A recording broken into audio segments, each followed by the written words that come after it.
Thank you for being with us today. My name is Mariah Crenshaw. It is spelled Mariahcrenshaw.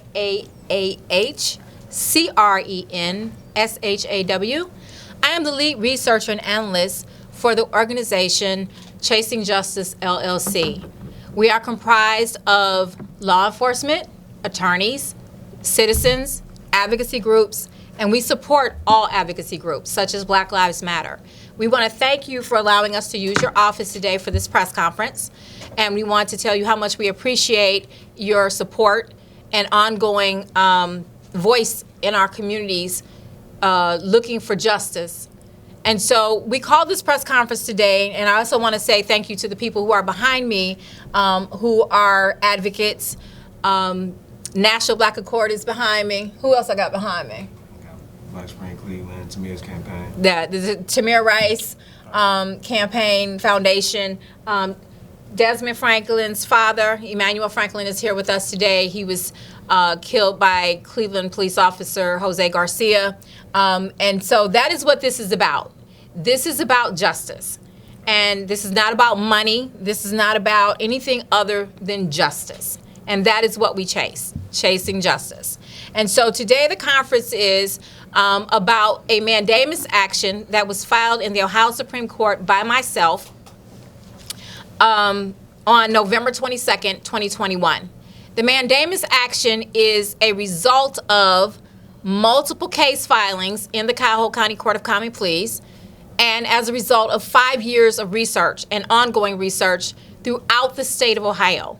The issues that we are discussing today are statewide issues. They are not isolated to one police department in the state of Ohio. Multiple departments in the state of Ohio have these issues, which became a very huge concern, not only for our organization, but for the overall community. What we did was we took a very close look at high-profile cases, such as Vincent Belmonte, who was killed by Larry McDonald in the City of East Cleveland Police Department. Tamir Rice, who was killed by Timothy Lohman in the Cleveland Police Department. Sean Williams, who served in the Beaver Creek Police Department, killed John Crawford in the Walmart.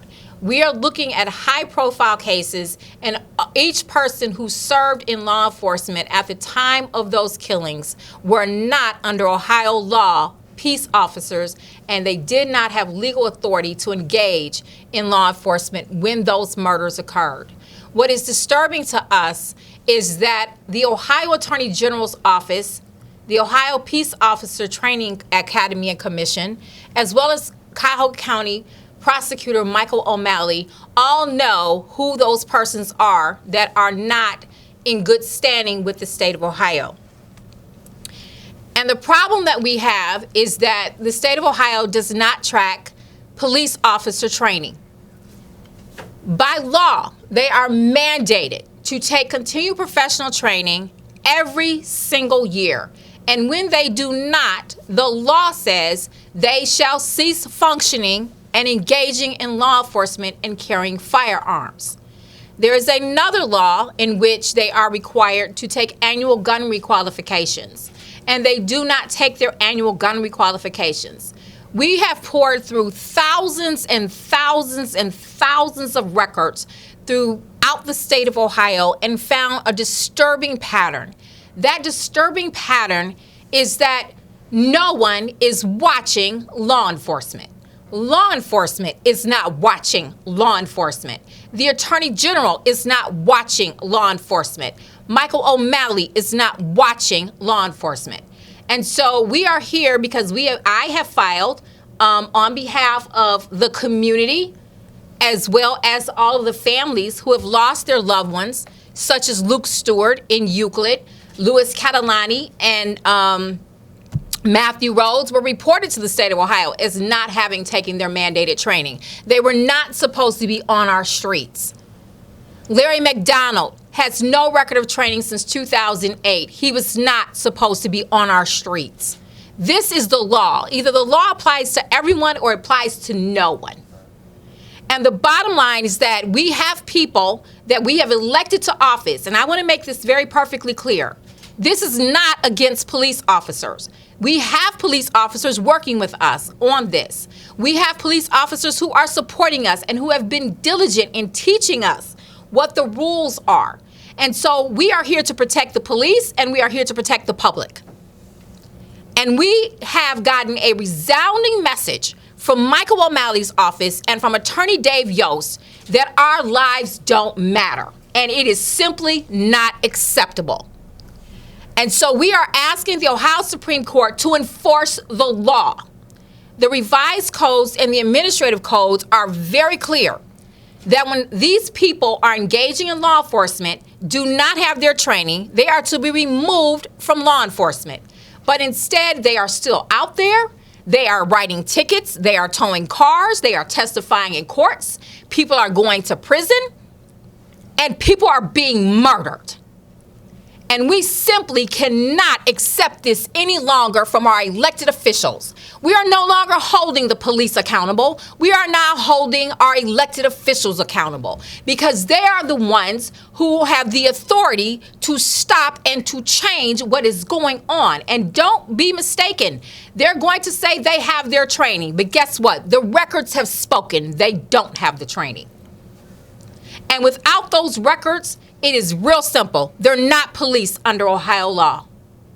And we will not accept another murder in the state of Ohio by an unlicensed, uncertified person who is unlawfully engaging in law enforcement and allow them to walk away. It was egregious what Dave Yost's office did to Vincent Belmonte and his family. It was egregious to law. It was egregious to the justice system. And they must answer for the death of Vincent Belmonte. The investigator who investigated Vincent Belmonte, we can't find his training. So you have people who have no training, are investigating high-profile cases and determining that the people who killed them were justified. This is common sense. It is not acceptable. Why is no one else afraid, except me, that people without training have access to military-grade equipment, who have not been trained to use the equipment, who have not been trained to solve a case and find a missing child or de-escalate a mental health crisis? Why is no one else afraid except me? So this message is to Dave Yost and to Michael O'Malley, who, by the way, I voted for, but I did not vote for your nonsense. It is not acceptable that mothers are burying their sons. It is not acceptable that fathers are burying their sons. And we are tired. And so you wanted to hear from the black community. We are here. Look around me. We are here, and this is our voice, and this is where we stand. We elected you to office, Republican and Democrat. We elected you to office to do a job, and that was to protect the safety of peace officers and to protect the safety of the citizens who come in contact with those peace officers. And since I filed in the Cuyahoga County Court of Common Pleas 3 years ago, filing an injunction to remove certain persons who were unlawfully engaging in the city of East Cleveland as law enforcement, people have died. Hundreds of thousands of dollars in taxpayer funds and car crashes and property damages. And why Michael O'Malley and Dave Yost thinks this is acceptable, it is sickening. You must answer to the people who you have been elected to serve, and we are those people. We are asking the Supreme Court to enforce the law.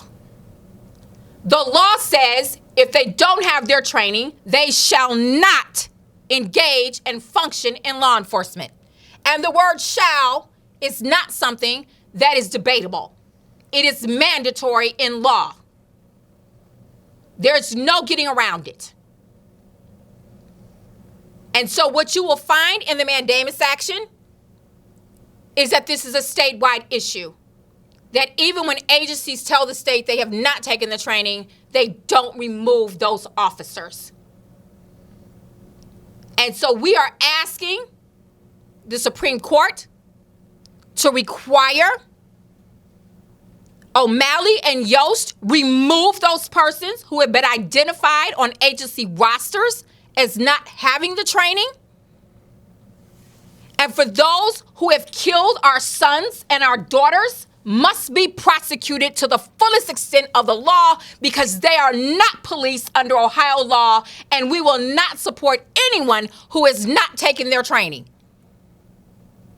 Because that's the law. And either it applies to them and not just us, or it doesn't apply at all. There's over $50 million missing. $50 million missing since 2007. Between the Office of OPATA and the disbursement of reimbursement funding to agencies throughout the state of Ohio, it is not acceptable for $50 million in taxpayer funds and casino funds to be missing, and to throw your hands up and say, well, we don't know what happened to it. That's not acceptable.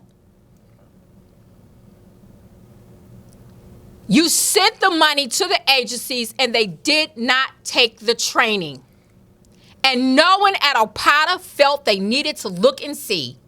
Not one audit, not one determination, except the one I did when I did a forensic review, and it was confirmed by former Executive Director Mary Davis, who then in turn, she also did an audit of the East Cleveland Police Department and found they had not taken their training.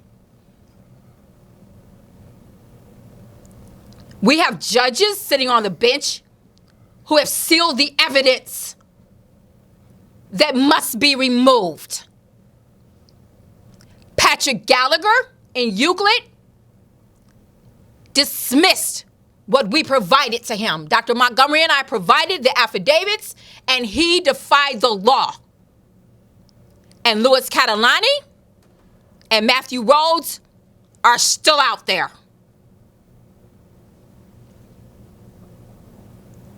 Former Judge Denise Rini, she sealed the evidence the East Cleveland Police Department was out of compliance. We have judges who are saying, so what? They didn't take the training. This is not acceptable. And in January of 2022, our organization will be passing out petitions throughout the city and the county to have those judges removed from their seats. Because we have had enough, and there will not be another death in our community, and the person that commits it is not legally allowed to engage in law enforcement, and our elected officials stand by and allow it to happen. We will not accept this anymore.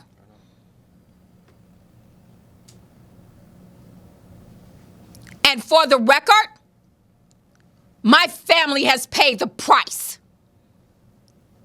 They shot my daughter and they framed my grandson because I have been a voice in this movement. And so my message to Mr. O'Malley and to Dave Yost, I have been directly affected by your negligence, and it will not be accepted. This community has lost our children. And we will not accept what is going on any longer in this community. We demand justice. We demand it in any and every form that justice can take itself. And if you, as an elected official, cannot protect the citizens and the peace officers that we have tasked in our communities to protect us, then you need to resign and get out, because we don't need you. I cry every time I turn on the news and I see another child has been lost. And then I cry harder when I see our elected officials let them walk away with it. This is the only state in the country that is stuck in 1960. A black life, a white life, a Korean life, no matter what life it is, it's all valuable. And this, what we are doing, we want to protect the lives of the men and women who are compliant. The first 300 departments, that we examined, only 5 agencies met and exceeded the requirements of engaging in law enforcement. And our organization sent those agencies certificates thanking them. 5 out of 300. We thank them for their diligence in making sure that their department was up to date and up to par, and making sure that their officers were providing complete safety to their communities. 5 out of 300. Allegedly, we have 900 police departments in the state of Ohio. That is 1/3. It is not acceptable anymore. This community has cried its last tear, Mr. Yost and Mr. O'Malley.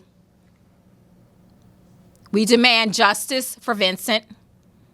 We demand justice for Tamir Rice, because Timothy Loman was not a police officer under Ohio law when he killed Tamir.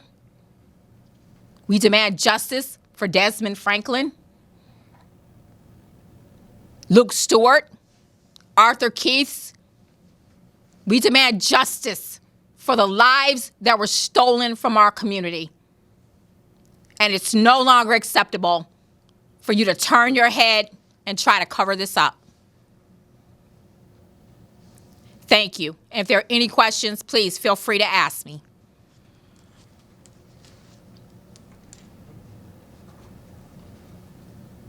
Yeah, I had one. First, I'm Matt Richmond from Idea Stream. Hi, Matt. Hi. I was wondering, I assume that you're not talking about the basic OPADA training. What's the training that you're referring to? Under Ohio Administrative Code 109-218, you'll find that there is a series of requirements. Every year, peace officers are required to take specific mandated critical areas of training. Missing children, de-escalation in health crisis, domestic violence. There are multiple areas in which they are mandated by law to take. And what you'll find is that OPADA, the Ohio Peace Officer Training Academy, was allowing peace officers to violate the code. The code requires that the training be taken in a classroom with a pre-approved curriculum lesson plan and a certified instructor. And so OPADA was allowing officers to take training online, and the training is only 3 minutes per class, and giving them 1 hour of credit. We have the records. We will be glad to send them to anyone who requests them. We have the records. We have the transcripts.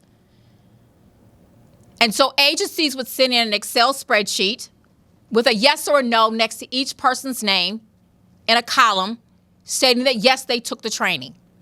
And the attestation sheet says in Section 3 that they attest that the training was taken in a classroom other than online. I want to make myself clear. Everybody got that, right? Other than online, because that is the requirement. Betty Montgomery, who has the dissenting opinion, wrote that they can use all the technology they want, but it must be done in a classroom with a certified instructor. I'll provide that to you as well. In fact, it's actually in the mandamus section. And so what we found is that because no one was watching the police, they were taking 3 minutes of training online, and the state was saying, oh, he's compliant. What can I learn in 3 minutes? I can't even remember your name in 3 minutes after I met you. The police have been policing themselves for too long without any oversight. People are dead. Certification officer Courtney DeLong must be held accountable for her dereliction in her duties. We are demanding for her arrest and her prosecution as well. because it was her job to make sure that Timothy Loman took a refresher course and got a reinstatement letter. She failed that job.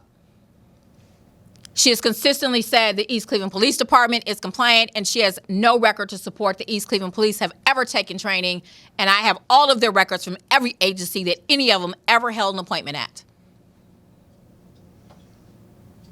I stand on what I've said because I have 5 years of research to support what I'm saying. We have people operating in law enforcement that are a danger to those people who are compliant with their training. They are a danger to the community, and they are a danger to themselves. And if the situation had been reversed and Vincent Belmonte had killed Larry McDonald, I would still hold Yost and O'Malley accountable because they did not remove them 3 years ago when they were notified they were not peace officers under Ohio law. This is the law, people. And we're asking the Supreme Court to help us enforce the law. Any other questions? Yes. Sorry if I missed this when you're busy. Did you speak to what you've uncovered with regards to the funding and where the funding comes from OPATA and how they're releasing that now? Okay. So under the funding that's been released in the past, it was coming from casino funds, as well as other grants where different, corporations were giving money to the state for the training. And so what we found is that, they're not taking the training, but they were receiving the funding. And so every agency was required by law to create a general account for specifically just those funds. And they did not do that. And so there's no way to track this money at the local levels because no one created an account specifically for the continued professional training funds. So we don't know what they did with the funds. We don't know where the funds went to. We have no idea. One agency that did create the fund spent the money on ammunition. And so recently, I believe it was in June or July of this year, legislation was passed requiring that before any disbursements were to go out, that invoices had to be submitted to OPATA for the reimbursement funding. And so recently, Dwight Holcolmb, in an open meeting, said that they're going to release the funds in February to every department, $15 million that Dave Yost was able to get our legislature to give him. They're going to disperse another $15 million in February to agencies who are already not compliant with their mandated training. Why is this acceptable? It's not. It's not acceptable. Money and lives lost, it's not acceptable from our elected officials. And I have to ask, why don't they care? What is the problem? The funding was provided, and I have no problem with it. But here's the problem I do have so that everyone can understand this. We pay for everything when it comes to law enforcement. We pay for their training, their health care, property damages, wrongful deaths. And we pay for them to take the training so they can serve our communities. But they're not taking the training.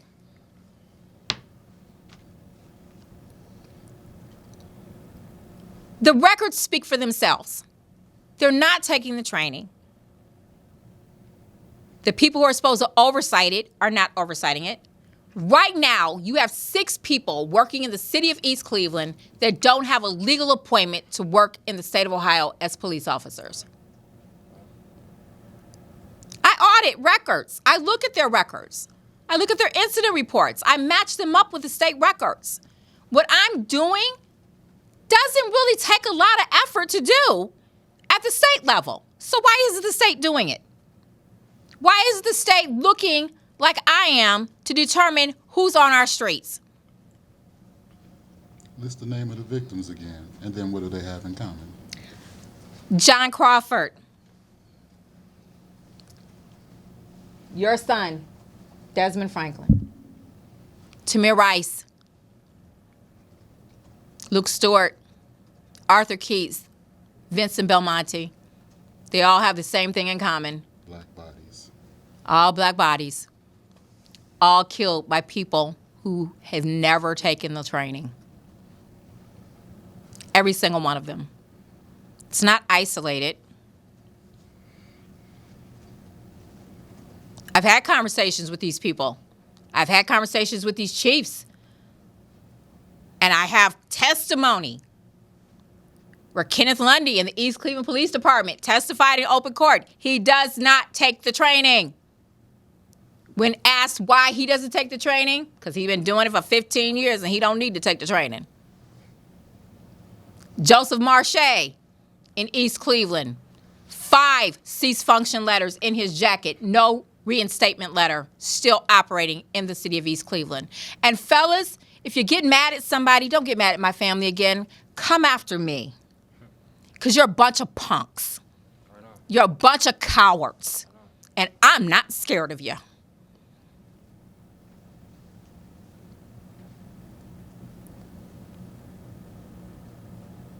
I've got more training than you do.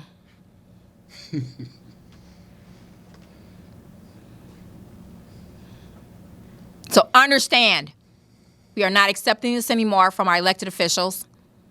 You let them kill us with impunity. You let them walk away like our lives mean nothing. You let them shoot my daughter. You let them frame my grandson. And you sent me a message. You told me to back off. Well, guess what? My DNA don't work like that. You poked the bear, and the cage was open. And you're not alone. I'm not by myself, as you can see. What does the state have to do to address this training issue? The state must audit every single department, like they should have been doing all along. They must remove those persons who are in legal cease function. Is it going to cost? Yeah, it's going to cost. But it costs more when they don't. They must create a database to track these people. And they must get rid of the online classes that are 3 minutes long. They must recoup the money because that's their excuse. They don't have a database because they don't have the money. But you sent out $50 million since 2007 to agencies that didn't take the training. You had the money, but you misappropriated it. How much is the life that these officers have taken? Not even the money that they've wasted is not even worth it. I can't put a price tag on anyone's life. My family is not for sale.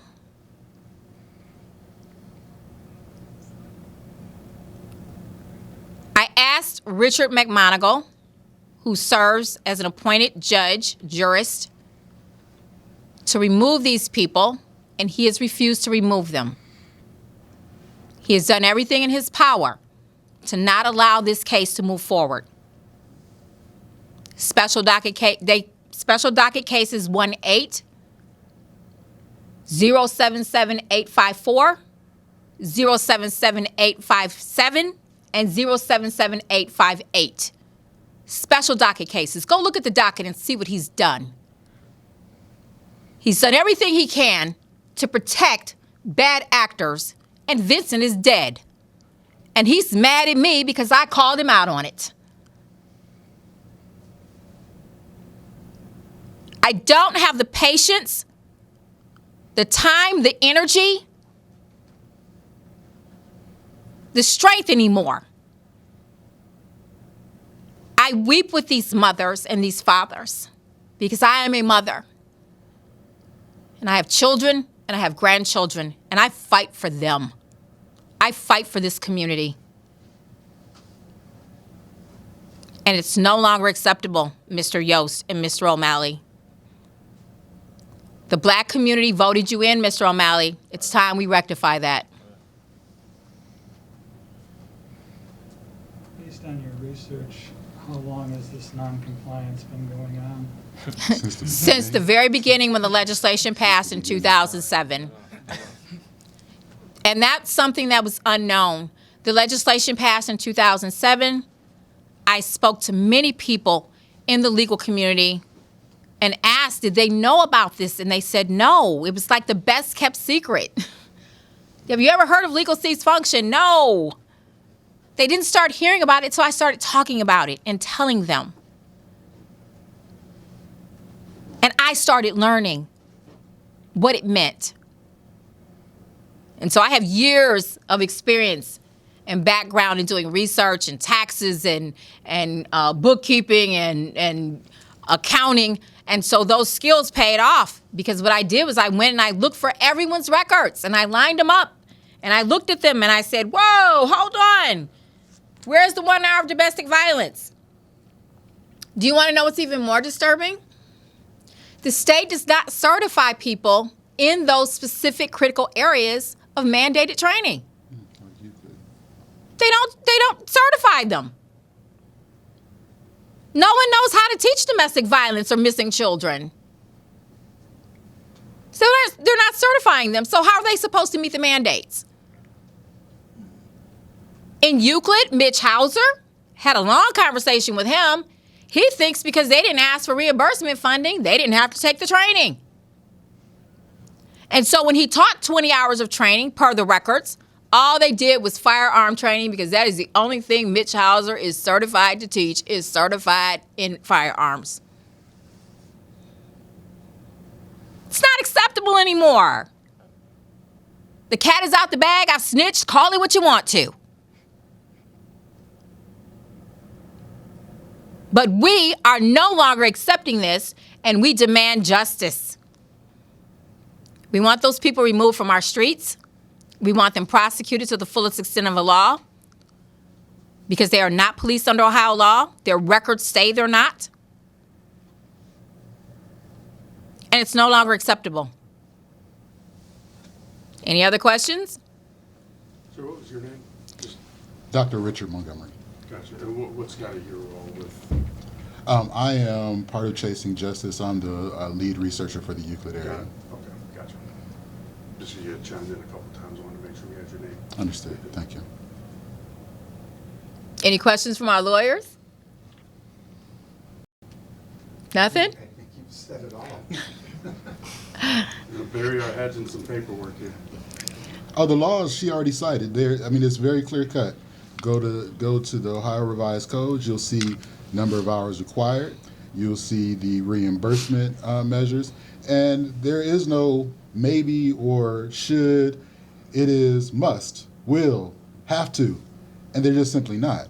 Part of the motive for me is I'm an African American man, and I don't think that it's really American for me to have to worry about getting in my car and wondering whether I'll survive to get back home to my family.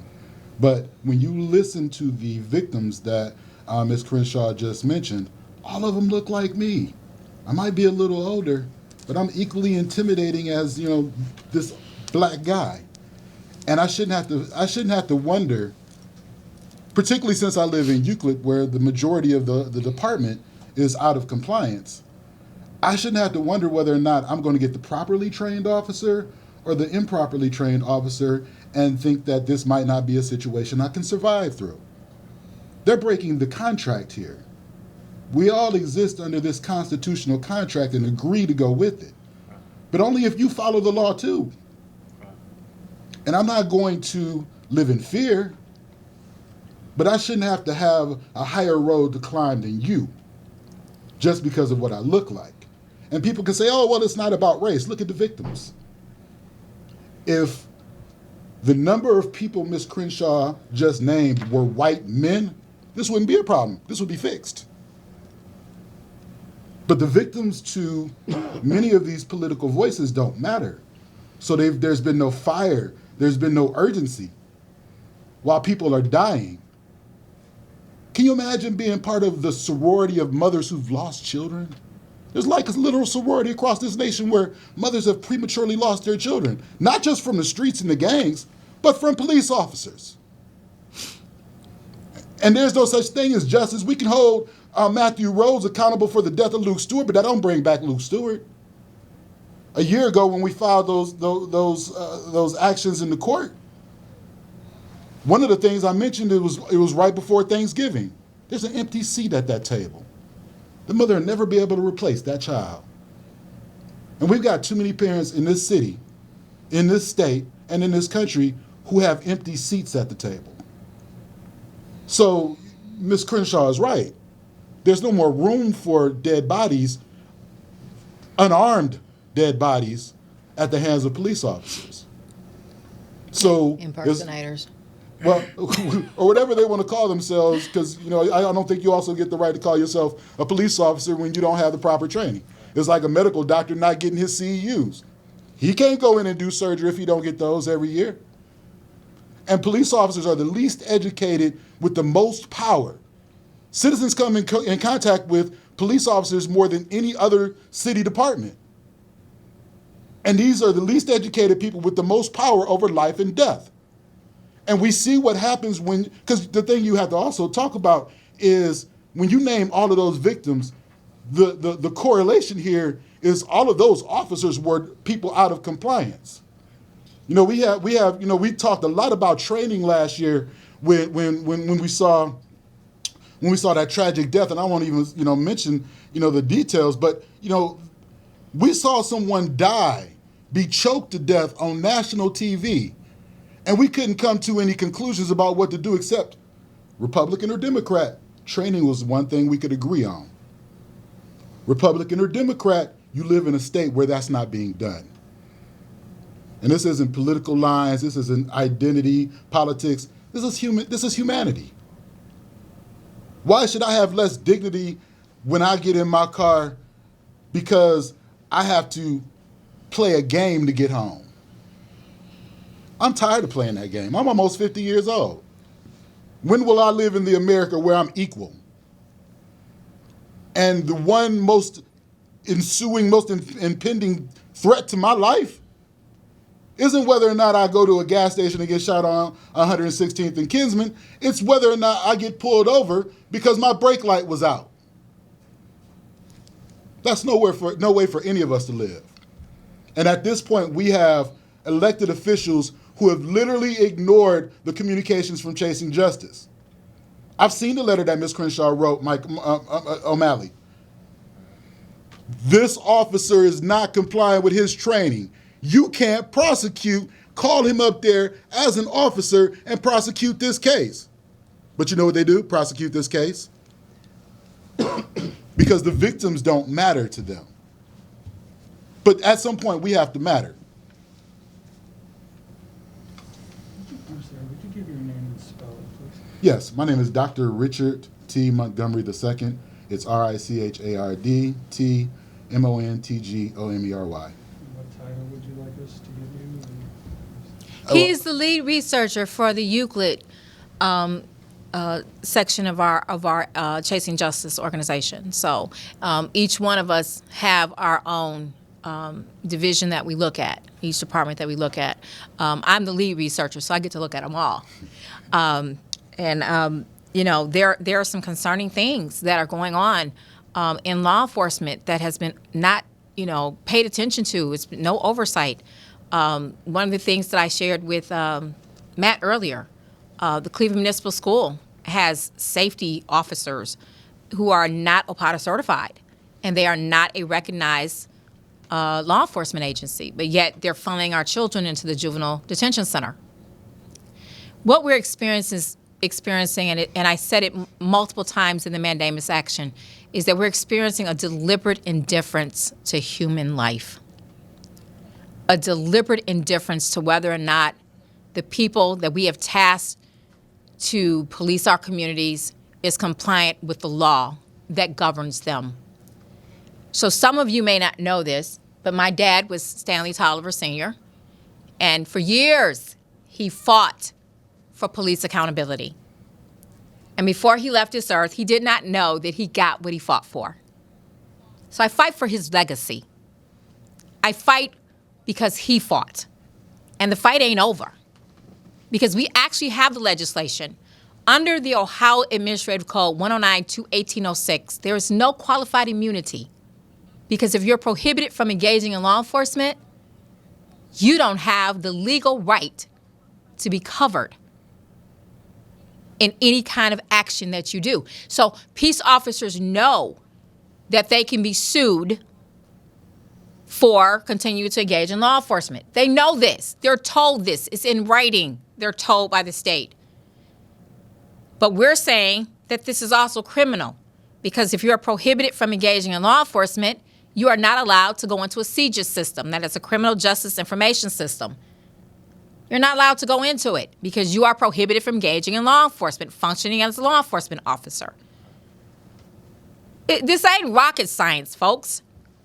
I didn't take my training. I can't go to work tomorrow. So Miss Mariah went to law school, and I elected not to practice law for many reasons. I cannot practice law and represent someone because I don't have a law license. And if I had a law license, I'd be required to take my training. Am I wrong, lawyers? Can I go into a courtroom and say, well, I went to law school. Why can't I represent you? No, Why not? because you don't have the training. Oh. I don't have a license. Right? Okay. But you know I'm the bomb anyway, don't you? All right now. Yeah. So.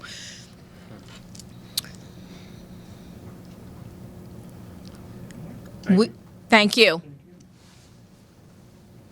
Any other questions back there, Matt? You good? Did I hit every base? It's kind of a boring question. No, it's not. No question is boring. I used to be a teacher, and I used to tell my students, no question is a stupid question except the one that's not asked. I appreciate that. Go ahead. When you said that 300, that you audited 300 departments and you found 5 in compliance. Correct. What do you mean by out of compliance? Is that they have one officer who hasn't done all the training? No. Or is it department-wide thing? So the departments that we found that had gone above and beyond their training, they actually trained their peace officers to be firefighters and paramedics as well as to be police officers. And so we found that those departments were above and beyond to make sure. And we don't see cases coming out of there. And I want to say it was Orange Police Department. Off the top of my head, I believe Orange was one of those departments. But we don't see high-profile cases coming out of Orange Police Department for a reason. And so you have a lot of chiefs of police who did not graduate high school. So they're probably in their 40s, 50s now.